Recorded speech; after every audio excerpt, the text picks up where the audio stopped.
मिलक में आज धरने में 4 रोज हो गए हैं। व्यापारियों की दुकान में लाल निशान लगते ही दुकानदारों को खद्य भारी बची हुई है। वहीं पर मिलक में 435 दुकान पीडब्ल्यूडी के अतिक्रमण में है। इससे कि 40 दुकान पर लाल निशान लगाए गए। उन दुकानदारों को नोटिस भी दे दिए गए हैं। शानदार लाल निशान नोटिस लेने के बाद परेशान हो गए। आज रामपुर से व्यापार मंडल के जिला अध्यक्ष अनिल अग्रवाल, विपिन कुमार गुप्ता युवा अध्यक्ष मिलकर नगर से अग्रवाल के नगर थाना अध्यक्ष सभी ने दुकानदारों को भरोसा दिलाया। व्यापारियों की दुकान ही रोजी रोटी का एक साधन है। अगर ये टूट गई, परिवार में भुखमरी का सामना करना पड़ेगा और बच्चे सड़क पर आ जाएंगे। कमाई का कोई साधन नहीं है। राजा दुकान ना तोड़ी जाए। अगर दुकान टूटती है तो उस जगह पर कहीं और शिफ्ट करा दिया जाए। अगर धरने के बीच किसी को हार्ट अटैक आता या मृत्यु हो जाती तो इसकी जिम्मेदार स्वयं प्रशासन होगा।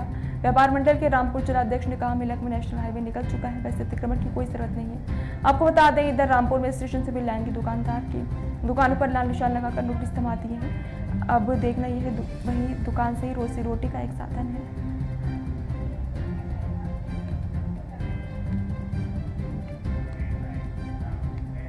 जानना चाहता हूँ मेरा जी, विपुल गुप्ता नाम है। आप अपना नाम बता रहे हैं? विपुल गुप्ता।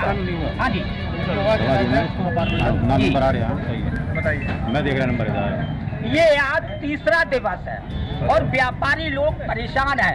जब 25-30 साल और 10-12 साल तो शायद हाईवे नेशनल भी निकले हो गया, तो क्या इनका उस वक्त ये सोए हुए थे पीडब्ल्यूडी वाले, उस वक्त उन्होंने आपत्तिदार क्यों नहीं की? क्यों बनने दिया?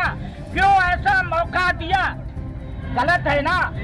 इसके बारे में मैं जानकारी आपसे लेना चाहता हूँ। क्या ये समाधान इसका निकलेगा, हल होगा या नहीं होगा? देखिए, सबसे पहले तो मैं ये आपको बता दूं कि दुनिया में कोई भी ऐसी समस्या नहीं होती जिसका समाधान जी ना निकलता हो। जी समाधान निकालने वाले चाहिए। जी समाधान हर चीज़ का निकलता है। जी। पहली बात।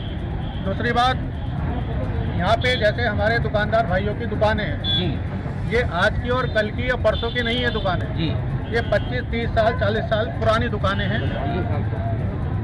नगर पालिका ने रसीद काटी है, किराया लिया है, दुकानें इन्हें अलॉट करी हैं। और जब दुकानें अलॉट करी हैं उस समय नगर पालिका ने इस बात पे क्यों ध्यान नहीं दिया कि ये जगह गलत है या सही है। जी उस समय दुकानें अलॉट करी और इतने पुराने ये किराएदार उसके हो गए और अब प्रशासन ये कह रहा है कि यहाँ से इन्हें हटाया जाए, दुकानें तोड़ेंगे। जी ये कोई इनके साथ अन्याय है। सही बात नहीं है। ये एक तरीके से पूरी तरह अन्याय है। पहली बात। दूसरी बात ये है कि सड़क चौड़ीकरण का हो रहा है या डिवाइडर का हो रहा है। जब यहाँ पे बाईपास निकल गया, हाईवे अलग हो गया, तो ये सड़क हो गई लोकल। यहाँ पे तो बाजार और व्यापार चले गई।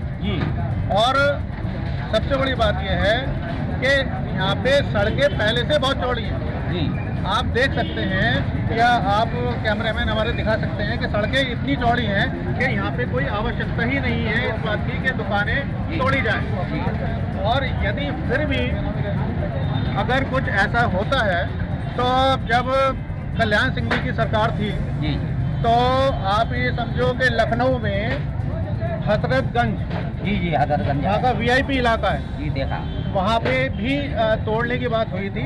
लेकिन व्यापारियों से वार्ता करने के बाद वहाँ पे ये डिसीजन लिया गया कि केवल 2 या 3 फुट या 4 फुट दुकानें पीछे होंगी, बाकी मार्केट वैसा ही रहेगा। और वही चीज़ हुई वहाँ पे। तो हमारा कहना यह है कि अगर बहुत आवश्यकता है, वैसे तो ज़रूरत नहीं है, अगर बहुत आवश्यकता है तो 2-3 फीट दुकान प्रशासन ले ले। लेकिन ये कोई तरीका नहीं होता कि पूरी यहाँ पे तो दुकानें ही साफ हो रही हैं। वो दुकानदार हमारे भाई क्या करेंगे? उनका परिवार सड़क पे आ जाएगा। किस तरीके से एक तरफ सरकार कुछ कहती है और नीचे के अधिकारी करते कुछ हैं। ये बर्दाश्त नहीं होगा। इसके लिए हम सब व्यापारी और व्यापार मंडल सब साथ में और इसका पुरजोर विरोध करते रहे। धन्यवाद। एक जानकारी मुझे और मिली थी पहले दिन, खाते नगरिया के साजिद खान ने ये जानकारी दी थी, दिखाया भी था। उन्होंने 50,000 की दुकान ली थी, 50 लाख दुकान ली थी। उसमें उन्होंने रसीद उनको दी 10,000। और 2 लाख रुपया उसमें लिखा 2 लाख रुपया सुविधा शुल्क कह के रिश्ता लिया है। ये भी मुझे जानकारी मिली थी पहले।